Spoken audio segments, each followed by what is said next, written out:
অস্ট্রেলিয়ায় শো করতে গিয়েও মঞ্চের দর্শকদের অনুরোধে ডিগবাজি দিলেন ঢালিউড অভিনেতা জায়েদ খান। ২৮ এপ্রিল অস্ট্রেলিয়ার মেলবোর্নের টাউন হলে আয়োজিত এক অনুষ্ঠানে জায়েদের সঙ্গে হাজির ছিলেন চিত্রনায়িকা নুসরাত ফারিয়াও। এদিন একসঙ্গে স্টেজে পারফর্ম করে দর্শকদের তাক লাগিয়ে দিয়েছেন জায়েদ, নুসরাত। হল ভর্তি দর্শকের এই অনুষ্ঠানে আলাদা আলাদা করে নিজ নিজ সিনেমার গানের কোলাজের সঙ্গে নাচেন জায়েদ খান ও নুসরাত ফারিয়া। তাদের দুজনের সহশিল্পী ছিলেন শ্রীলঙ্কান, অস্ট্রেলিয়ান ও ভারতের নৃত্যশিল্পীরা।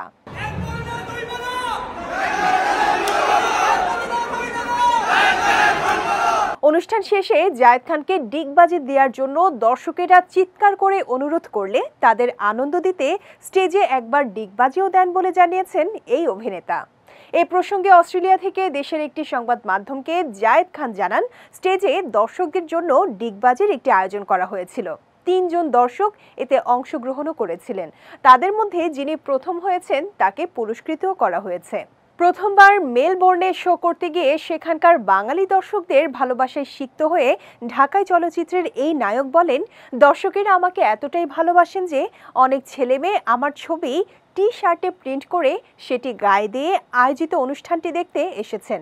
একমাত্র ওয়ালটন এসি দিচ্ছে 1 বছরের রিপ্লেসমেন্ট গ্যারান্টি এবং কম্প্রেসরের 10 বছরের গ্যারান্টি।